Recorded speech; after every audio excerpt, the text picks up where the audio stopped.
नमस्कार, मेरा नाम है मोहम्मद आसिम और आप देख रहे हैं क्राइम तक। इजराइल ने शुक्रवार को ईरान के कई शहरों पर मिसाइलों से हमला किया है। मीडिया रिपोर्ट्स में कहा जा रहा है कि ईरान के परमाणु प्लांट पर भी मिसाइलें गिरी हैं। ईरान के न्यूक्लियर साइट पर 3 मिसाइलों के गिरने की खबर है। ईरान की सरकारी न्यूज़ एजेंसी के मुताबिक ये हमला शुक्रवार तड़के हुआ है।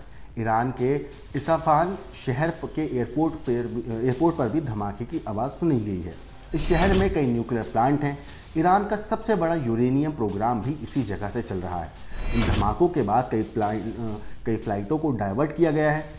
ईरान ने इस हमले के बाद कई प्रांतों में अपने एयर डिफेंस सिस्टम को एक्टिवेट भी कर दिया है। इस हमले के बाद ईरान ने तेहरान, इस्फहान और शिराज पर जा रही सभी फ्लाइटों को सस्पेंड कर दिया गया है।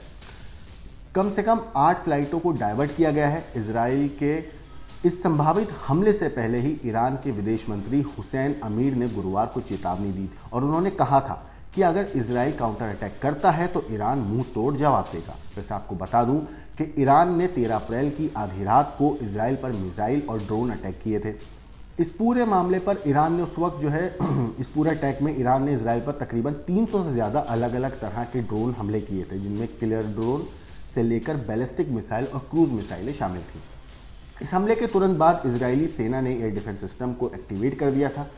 इजरायली सेना IDF के प्रवक्ता रियर एडमिरल डैनियल हगारी ने बताया था कि ईरान ने इजराइल पर सीधे हमला किया है। इजराइल ने एयर डिफेंस सिस्टम के जरिए इन अधिकतर मिसाइलों को मार गिराया था। हालांकि कहा गया कि इजराइल ने ईरान के 99% हवाई हमले को विफल कर दिया था। इस हमले के बाद अमेरिका और ब्रिटेन समेत कई देश इजराइल की मदद को आगे भी आए थे। दरअसल 1 अप्रैल को सीरिया में ईरान के दूतावास पर हमला किया गया था। इस हमले में ईरान ने अपने एक टॉप कमांडर समेत कई सैन्य अधिकारियों की मौत का दावा किया था। ईरान ने इस हमले के लिए सीधे तौर पर इजराइल को जिम्मेदार ठहराया था। यही वजह थी कि ईरान ने इजराइल पर हमला किया और बदला लेने के लिए इजराइल पर उसने ताबड़तोड़ हमले किए और इस कार्रवाई को ऑपरेशन ट्रू प्रॉमिस का नाम दिया था। ईरान का कहना था कि उसने ऑपरेशन ट्रू प्रॉमिस इसलिए कोड नेम दिया है ताकि वो अपने दोस्तों और दुश्मनों को बता सके कि वो जो भी कहता है उस पर अमल करता है। वो सच्चा वादा करना जानता है, जो वादा करता है उसे निभाता भी है।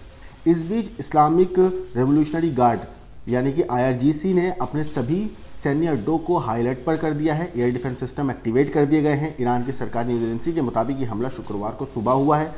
ईरान के इस्फहान शहर के एयरपोर्ट पर भी धमाके की आवाज़ सुनी गई है। इस शहर में न्यूक्लियर प्लांट हैं, कई न्यूक्लियर प्लांट हैं। ईरान का सबसे बड़ा यूरेनियम प्रोग्राम भी इसी जगह से चल रहा है। इतना ही नहीं, इस हमले के बाद ईरान ने तेहरान, इस्फहान और शिराज जा रही सभी फ्लाइटों को सस्पेंड भी कर दिया है। इस पूरी चीज़ पर जो भी अपडेट आएगी हम आपको ज़रूर बताएंगे। लेकिन इस पूरी स्टोरी के ऊपर ईरान किस तरीके से पहले ईरान ने जो इजराइल पर अटैक किया और अब इजराइल से खबर आ रही है कि इजराइल ने भी ईरान के ऊपर इस तरीके से अटैक किया है।